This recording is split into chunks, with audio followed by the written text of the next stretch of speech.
Welcome to Drinks in the Library, the only library where drinks aren't just allowed, they are required.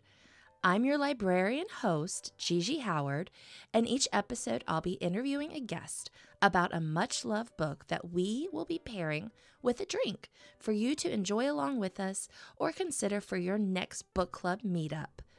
As always, stay curious and support your local library.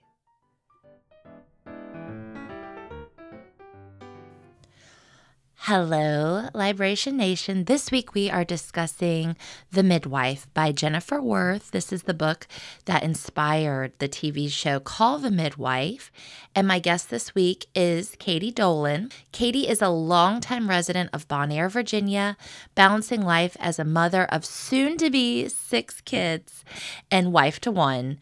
She's a lover of all things literature. She's an avid reader, and currently she is taking a break from her work as a postpartum doula to prepare for the arrival of baby number 6. Katie has so much mothering and birthing experience. It was a real treat to dive into this story with her. I do want to say that we do talk about the mothering and birth experience, and although we don't get into anything too specific, it can be a sensitive topic, and so if that's not something you want to listen to right now, that is totally fine to skip this one. But it is a lot of fun. And we also got our drinks from Perk this week, which is our local Bon Air coffee shop. We love them so much. Katie got a Virginia Fog hot tea, and I got an iced chai latte. It was lovely. And I do just want to give one last little plug. If you're enjoying the show, tell someone about it this week. Tell a friend, tell a coworker. I would just appreciate that so much. And thank you for all the support. All right, let's get to it. You're the kind of person I assume enjoys talking to people. That's the whole thing. I always wanted to be creative. I still might write, but the problem with writing is that you have to sit and be quiet and not talk to people all day, which that's a barrier for me. I think that's a huge barrier for lots of people, though, because we forget how much we need people until you're put into a position where you don't have people around all the time. Yeah. And then it affects you in ways that you don't really anticipate. Yeah. So I'm super excited. We went with, this is a non-alcoholic day, which we love. And it's a little early in the morning. It's a little early. And I don't know if you want me to bring it up, but you are also with child. Yeah, I don't usually imbibe when I'm actively growing a human being. But anyway, so we went with non-alcoholic. So we did Perk, our local Bon Air coffee shop. And so what did you get from Perk? The Virginia Fog, which I always misname as the Richmond Fog. Okay. Maybe they should rename it. Maybe. I saw Chris, the owner, while I was there, and I told her we were doing this.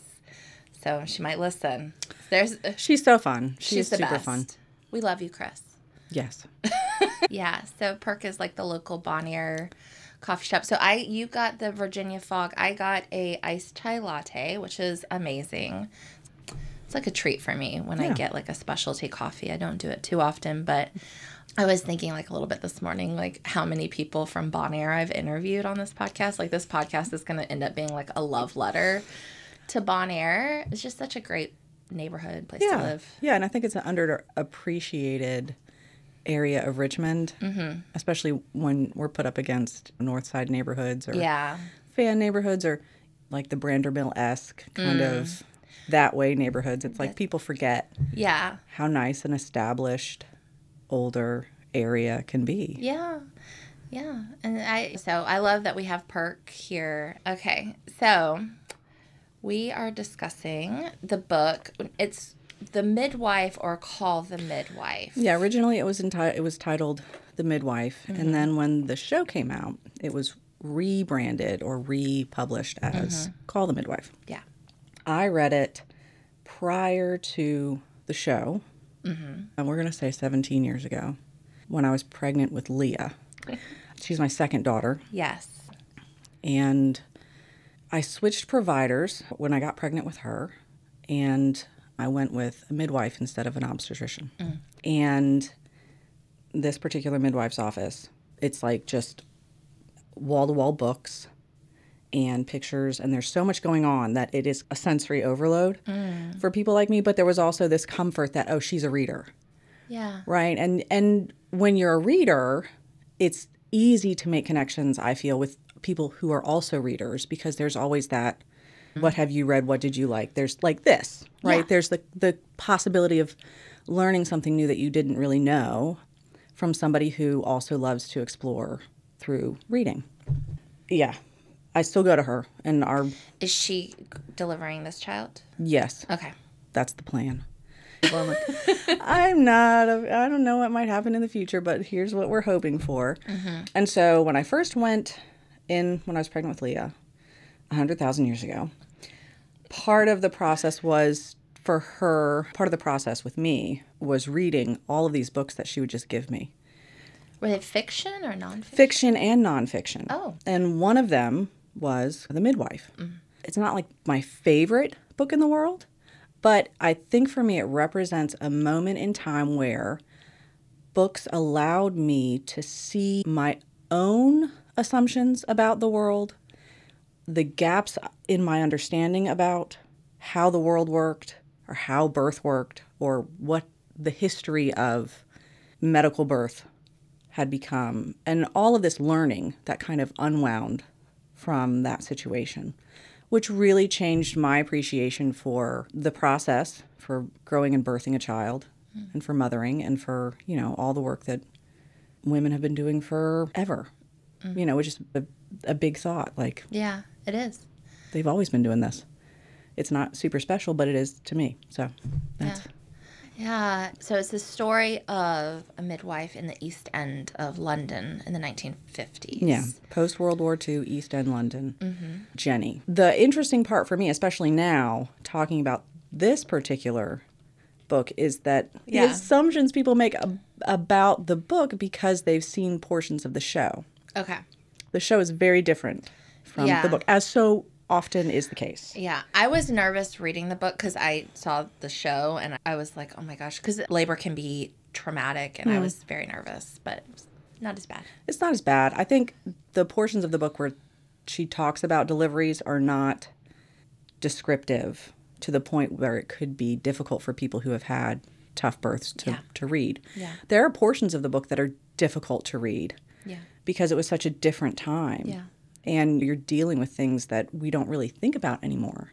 Rampant domestic violence that was just accepted. Really horrific conditions that were just accepted. And, you know, the way people dealt with their lives and the way the government dealt with poor people. The whole section on the workhouse. I was 24 when I read this the first time. I really didn't have any understanding of what that looked like. Can you describe that section on the workhouse? Oh, the workhouse. So in the book, Jenny, from the beginning, describes this woman who shows up at births. She's a home birth midwife. That's how the midwives worked in the East End during this time period. They would go to you. You wouldn't necessarily have to go anywhere. And this woman would show up, older woman, at births, and ask about the condition of the baby. Jenny never liked her. She was not well kept. People didn't know where she came from. They didn't know if she was housed or unhoused. They didn't know. She was a bit of a recluse. And she made Jenny very uncomfortable. And eventually, closer to the end of the book, Jenny and another of the nurses, who was a nun, Evangelina? Evie. Evie. They call her Evie. Cute. Yeah. She's not cute as a person, but it's such a cute name. Evie, who is responsible for caring for the elderly population in the East End. She is assigned to go with her, and they go and see Mrs. Jenkins, this woman. And Jenny eventually discovers what her story is. And so many people in that area, Mrs. Jenkins married young, had 5 children. Her husband died of what sounds like tuberculosis, and she was left destitute. She worked and did everything she could to keep her family together, to feed and house her children, which is something that I think we take for granted so often. It's just the ability to pay the rent, pay the mortgage, go to the grocery store, get food, bring it home. Yeah. And eventually, after she sold her hair and she sold her teeth and she sold like everything, till the point they had nothing, they had to go to the workhouse, which is basically prison for poor people. And she was separated from her children. And over the course of the next 5 years, all of her children died in the workhouse. And she never saw them again. And then she stayed in the workhouse for almost 20 years. And it's tragic. She was a human being who was trying to do the best she could in a situation that was impossible. And it turned into eventually her losing her hold on reality. So reading about that gives you so much. See, this is what happens when I'm pregnant. Oh, you start to be like, oh my gosh. Yeah, I'm known for I'm very emotional for nothing, so go for it. It's like you understand. What do we do with that information now? How do we process that and say, oh, that's how people were treated? Yeah, it's heartbreaking, and you're right, it's tragic. And I think it was interesting for me to read the story a little bit because it starts off a little bit like, oh, in my day moment. Yes. And then everyone respected the midwives. And I was, oh my gosh. But then it's a memoir, and this is her story. And then she tells things like that. You realize where people like her are so complex, and you can't make snap judgments about people. You don't know their whole story. You don't know their background. And she saw a lot. She saw, and there are parts of the book where I'm like, I don't think I would necessarily enjoy her company as a midwife. I would be like, yes, will you attend my birth? Will it be you? And there are other parts of the book that are like, in terms of her voice and her interpretation of the world, especially in the beginning of the book and throughout. She was not an East Ender. She was not from that world. And to step into it and to make judgments and assumptions about those people because of the way that they were living and because of the way that she had previously lived is interesting and sometimes difficult to read because poverty is difficult. It is. And it was an entire community of people living in pretty severe abject poverty because of the war, because of the bombings, because there was no place else to go, because that's the life they lived. Describe the East End, because I think this book put to me I've always heard of the East End. I watched the show The EastEnders. It's like Days of Our Lives for England. I was in Canada and they had it, and I was like, what is this? This is exciting. Wild. Yeah, so what is the East End? So the East End is a portion of London by the docks, right? And there are lots of what we would describe as tenement housing. Lots of people packed into a very small space in poor housing conditions. And prior to the war, that would have been livable. They had a roof over their head. They had a community.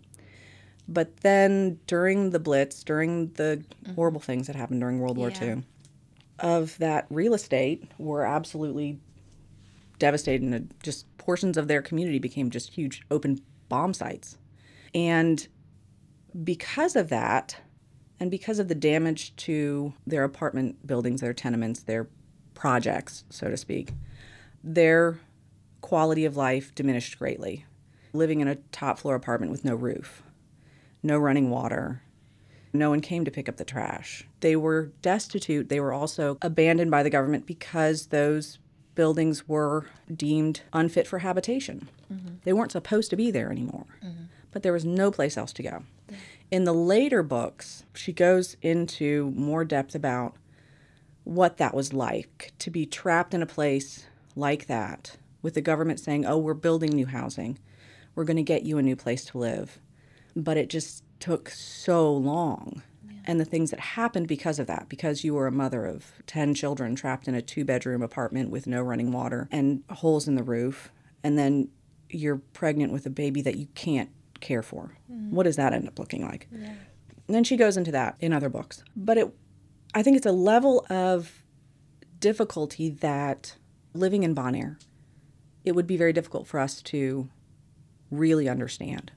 Yeah, we're extremely fortunate, and we have so many connections and things holding us up that we don't even see every day or have to deal with. Oh, yeah, and people get so mad because the electricity goes out for oh my God, 15 minutes. Yeah. And I think back to what these they had nothing. They had no running hot water. Yeah. And then there's the story of the woman who was living with an abusive husband and 2 small children and pregnant. And Jenny goes in and she's just appalled at how the home looks. And the children are running around with no diapers on, and how common that was during that time. And to me, I cloth diapered my children. Mm-hmm. I know the workload. I did too. The workload is intense. And to not have running water in your home. Yes. And to cloth diaper. How the heck? How would you do that? How would you do that? I don't know, because we had the sprayer. Did you have the sprayer? It was very convenient. Very convenient. You just spray into the toilet and then wash the diaper. Yeah. Throw it in the wash. You don't have to worry about it. You don't have to boil it on the stovetop. Yeah. They didn't even, what would I have done? Yeah. I would have been a woman whose children were running around with no diapers on. I know I would have been, because... What other choice do you have?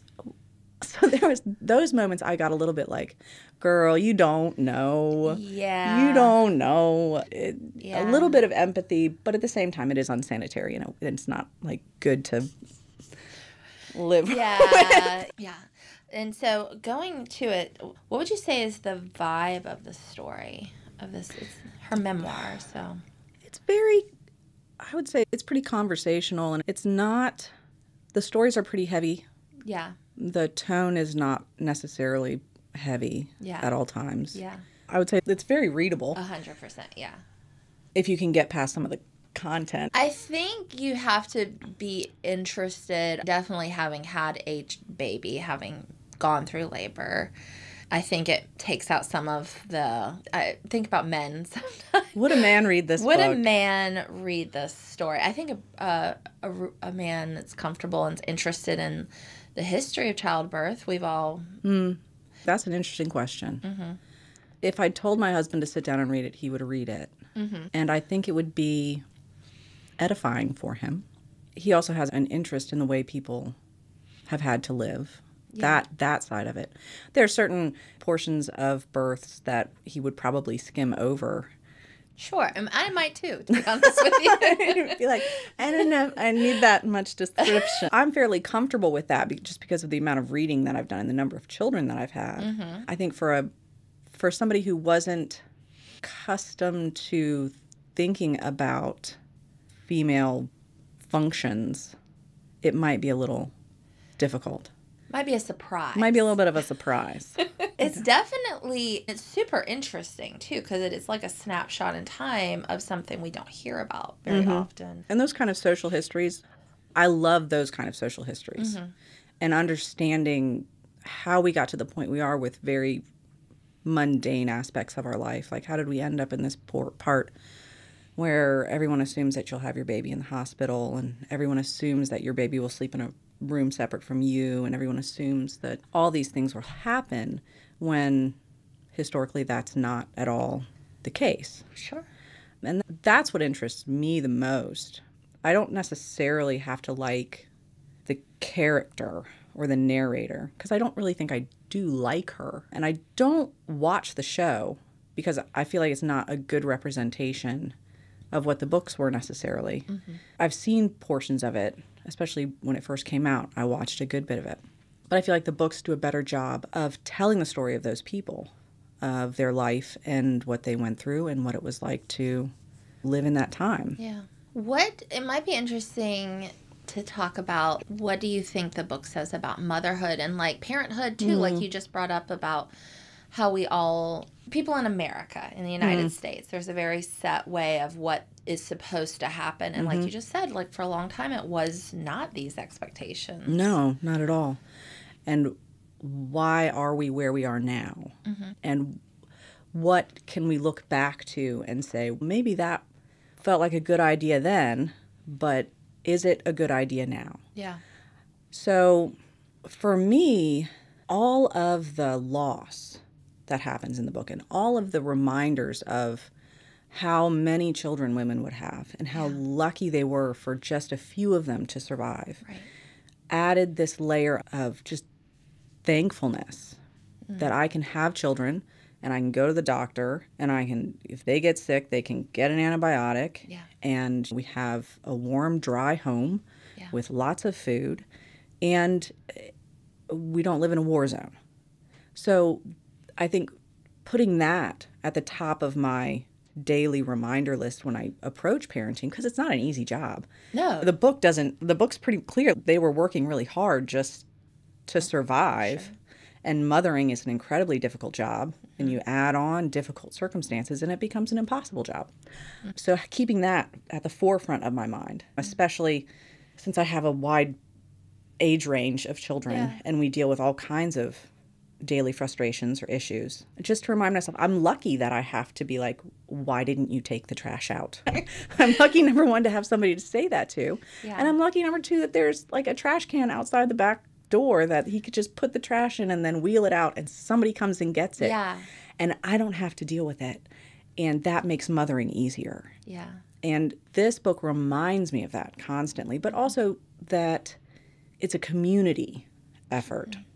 And that was a part of the book that I really liked, really shining a light on how, despite the fact that Jenny thought that these people were below her, quote unquote. Sure, yeah. They were committed to their community in so many ways. They showed up for each other. You had a whole gaggle of women at your birth. You had people everywhere. The story of the woman who gave birth on Christmas. Mm. So sweet and very great example, a positive example of what it could have been like for somebody who did have a home and a husband with a stable job and extended family. To have people around you who were so excited for your baby and who were there to, your mother was there to arrange the room and boil the water and get everything ready and to be very mothering to you as you mother your children. Yeah.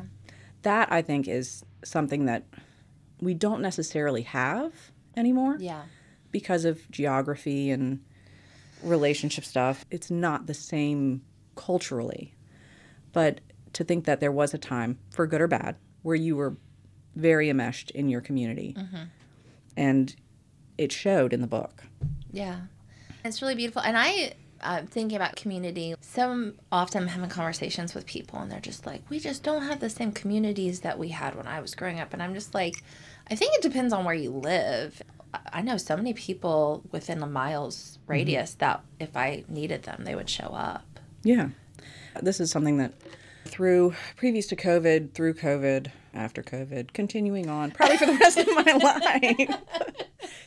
This always watching how people live in relationship with the people that they live near. Mm-hmm.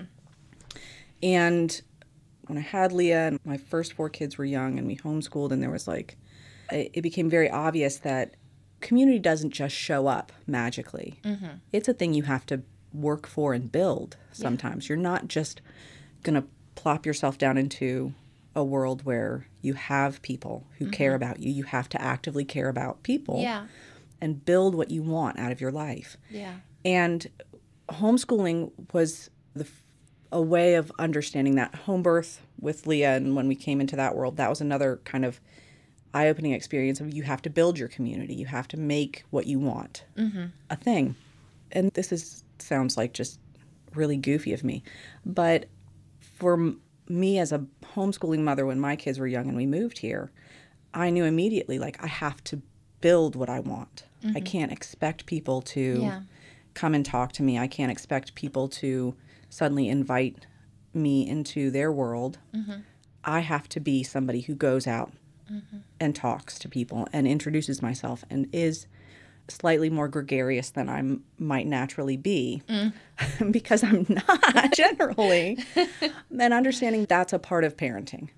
Building community for your children 100% is a part of parenting. And I think that's something that's been lost. The assumption from so many people, we just don't have the communities that we used to have. You have to build that community. Yeah. There are lots of roadblocks that will keep you from having what you want, but you can figure out a way to make it happen if you want it. Yeah. And I think that's been another goal for me as a parent, which so much of the reading that I did during that time when I was pregnant with Leah brought me to. If this is what you want, then you have to make it happen. And I think maybe we did okay. I think you did great. I think it's maybe working out a little out of some days. Yeah, but no, there's so many things. I'm just thinking of so many people that we know that have done things that nobody paid them to do. Mm-hmm. They did it at their own free time, mm-hmm. but it was an effort to make connections because connections are invisible. Mm-hmm. But they really hold up so many things about our communities, about life, and you don't realize how much you need them until you don't have them. Yeah. There was David Brooks wrote an article a while ago that kind of solidified this idea for me. Okay. He's a columnist. Yeah. For the New York Times? Right? Yeah. Okay. And he talked about social connections, which is something that he still talks about a lot. And he says you have your inner circle of people that are family, very close friends, mm-hmm. your tight circle, and then your secondary circle of acquaintances, mm-hmm. your neighbors, people you work with, people by name and talk to on a regular basis, but wouldn't call your ride or die, right, so to speak. Yeah. And then you have everybody else mm-hmm. that you associate with just loosely. And this was during like 2016 when people were really quite a time, and when people were developing these ideas about who they should associate with and what they should accept in terms of thought and mm-hmm. all that. And I saw especially so many of those like second tier relationships dissolving because people couldn't accept what those people thought. And in some ways I understand that. I understand, right? There's some times where what a neighbor thinks about certain political things or certain social things, like, I'm not going to associate with somebody who has negative or violent hopes for certain people in the world. Sure. But on the other hand, can I still be a good neighbor to someone who sits on the opposite side of the aisle? Mm-hmm. Yes, I can. You can. I can. It's possible. I can do it.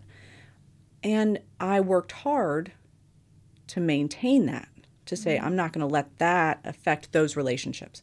Because for some reason, I felt like those at that time were still important. I can say what I want to say and you can say what you want to say, but we can still be neighbors and I'm not going to hate you. Yeah. And I think for so many people who are like, we don't have the communities we used to have, it's because you want to shut out people that you don't want to listen to. And you don't want to have to deal with differing opinions. And you don't want to have to, have thoughtful, friendly debate and understand someone else's viewpoint. Yeah. Given there are viewpoints that I really don't want to associate with. But generally, I don't find that the people who live around me have nefarious intentions. Yeah. Like they're just people. Yeah. I think for Jenny in the book, she came around to that understanding that I might not know how you live or understand why you're in the position that you're in or really want to live like you. Yeah. You're still a person, and I can still live in this community. That's a goal for me as a human being and as a person, right? I don't have to agree with everything that everybody says. Mm-hmm. But I do still want to be able to form community in a healthy way and work together toward goals that are good for all of us. Good for all of us. A functioning community is good for all of us. And for my children specifically. Because I need you to go and play. I need you to just go. Yeah, I'm doing this for all of us, but mostly I just need them to have a nice place to go and play and not harass me for a minute. Fine. Yeah, that was awesome. Coming back to the book a little bit. What about the other characters? So we talked on Sister Evangeline. So she's set in the nunnery, right? Or she lives... Yeah, she's a nun. And they live in Nonnatus House in the East End. Mm-hmm. And they are nuns, but they're also nurses. Mm-hmm. So they have a vocation outside of the church. Yeah. So the sisters, those were the main characters. And then some of the people that she helped birth. There's and a lot of the people do show up in the show. And they are represented. So there's Chummy, who wasn't a nun. She was just a nurse. And then there was the one who answers the door and talks about she eats the cake. Astrophysics and eats the cake. And she's also in the show. She's wacky. She's a character. I always hope that when I'm older, I can be like that. Yeah, I love that. I'll probably be more like Evie, but it's okay. It's like a Mary and Martha from the Bible, and I don't know if people are not be as entrenched in. If you didn't grow up going to church like 14 times a week, which is how I grew up, but Mary and Martha in the Bible, Mary is like the fun sister that's like hanging out with Jesus, and Martha is the serious one. I got things to do. And the point of the story is to be like Mary and be more present. And I cannot tell you how, because when I was a young mother, the book Mary in a Martha World or whatever, that was out, and there was a portion of me that was like, I get it. I understand what you're trying to say to me, but the dishes still have to get done. Somebody still has to cook the meal. Right. There's a lot that still has to happen, and I felt like the whole premise of it was a little bit wonky. As you can see in the book, there's like a lot of invisible work that has to be done in order to make a thing happen. And I think she does a good job of saying, here's all the stuff that we have to do in order to help this person come into the world in as manageable and clean and healthy and safe as possible. Yeah. And there's work to that. And I am 100% Martha. If Jesus was sitting in my living room talking to people, I'd be like, can I get you something? Let me make sure everybody has. Yeah. Because that's valuable work. That's service. And that's for so long and will continue on for forever. That's what mothers do without a lot of thanks or accolades or attention. Like you provide a life of service for people who still leave their socks and underwear on the floor. Yes. And you say, I'm so happy that we have socks and underwear for you to wear. Basket's right there. Yeah, so that was a sidetrack. I'm sorry. No, I loved it because it really pulled it all together. And I think about that too. I think you want to be Mary, but stuff still has to get done. It does. Somebody has to be Martha. Yeah. And we can't get mad at her for being Martha because we benefit from her labor. Yeah, someone needs to write a fictional account of Martha's side of the story. Oh my gosh. I'm throwing that into the universe. So I guess we've already sort of talked about the author a little bit. I mean, do you know anything else about her that you would like to hit on? No, not really. She does talk a lot about her life in the book, and she eventually marries and has kids, and they turn her books into a kind of very... Yeah. She died in 2011, so she didn't live very long after the show came out. I mean, I guess she was old. She was old. Yeah. It would be interesting to know how she would feel about the show now, that it's so soft on all of it, when whether the reality was not at all cozy. It's a cozy show when the books are not particularly cozy at times. One day, maybe we'll find out. And then I think I always ask, who would you recommend this story for? I think I would recommend this story for anyone who is interested in birth history, for one, but also people who have watched the show or who actively watch the show and haven't read any of the books. I would say to read the book. And also, I don't know if I would recommend it for pregnant women or new mothers particularly, because it's a lot. Yeah, I don't know if I could have read this while I was pregnant, because I was the type of person I was freaking out constantly, even though I had a perfectly fine pregnancy. Yeah, that's the tough part. And I think part of why my midwife had me read so much material was to bring me to a point where I realized what an impact media has on what you believe about a thing. And thinking about how pregnancy and birth and mothering is represented in books and movies and TV shows and the whole thing, it does set you up to be terrified.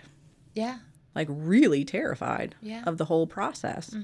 And you don't even realize it often. Like the number of stories that you read or watch where a woman has a very traumatic birth, she dies or the baby dies or the doctor can't save them or they're go into labor on a mountaintop in the middle of a snowstorm and what will happen? Oh my God. Yeah. And how that affects your approach to being pregnant and birthing. And that, it helped me. And we've read so many books where you see somebody talk about fertility or birth and it isn't particularly positive. And plenty of people have negative experiences around it. Yeah.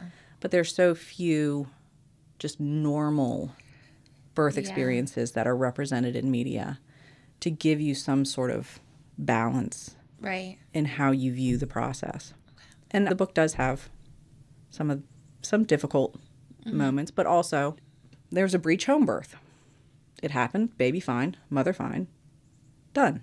Yeah. We don't do that anymore in Virginia. And having the opportunity to read so many just really normal, straightforward birth stories, either women, there are compilations of women's birth stories that you can read, and then it's just like a little tidbit of their life and what happened. And reading normal ones, just regular old, like, I went into labor and I did this and my husband did this and our midwife was da-da-da and baby came and I ate cake and everything was okay. How helpful that is to approaching life and being a woman, when being a woman is, or it was for so long as growing up in America, it was aberration just in and of itself. Like, you don't talk about your uterus. You don't talk about, it was, oh God, a period. Yeah. Oh God. And it's gotten a lot better now. Yeah. But for so many of us growing up, that was not how it was. Yeah. And so to have the opportunity to really feed my mind with that kind of information was very helpful.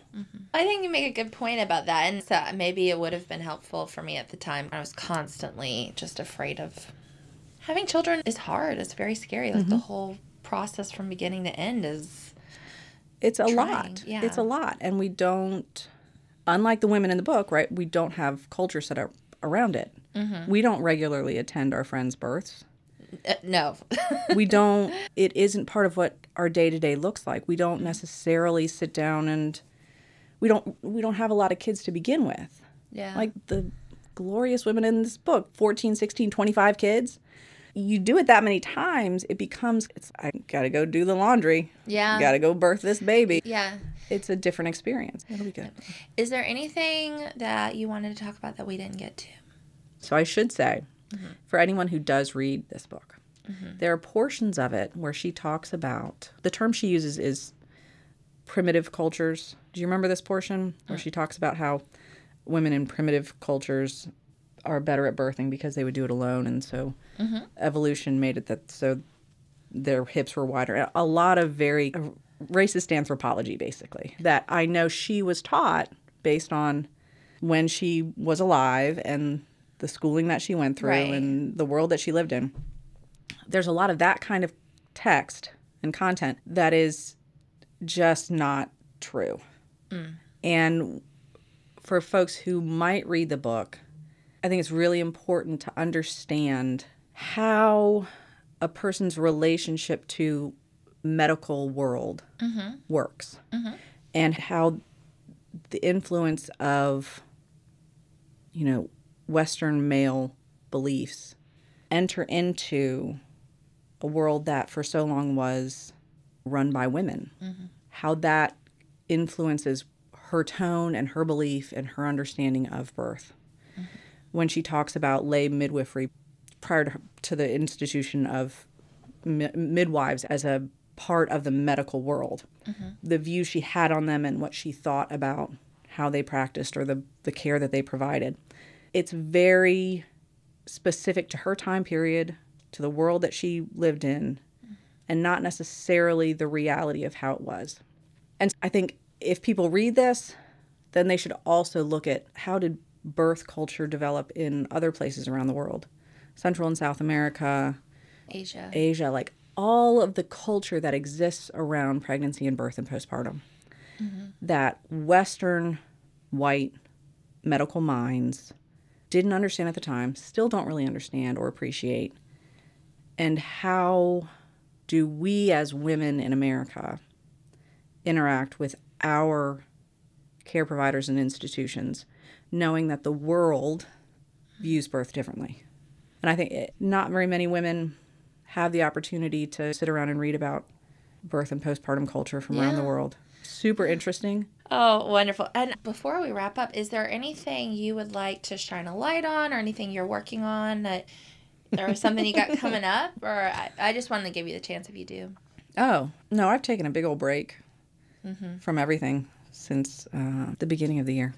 Okay. We found out we were having another baby, and I was like, I'm just going to... You're focused on having a child. Pause. And I'll get back to something eventually. It's a lot of work. It is. It is. So you have a 2-year-old, and you're having... Another baby. Yeah. And then Plus the big children. kids are... Yeah. Are living their best big kid lives. Good. And I just am the personal assistant to everyone. Here's what's on the agenda today. Let's make sure we get everything done. It's a lot. Yeah. Yeah. We'll see what happens. Okay. Good. Thank you so much for coming on. This is a lot of fun and also very, I love talking about the community and everything you brought and talking about mothering, and it's really cool. You're welcome. Thank you for having me. And we enjoyed our wonderful drinks from Perks. So anyway, okie dokie. Thank you for spending some time with me and my guest for an episode of Drinks in the Library.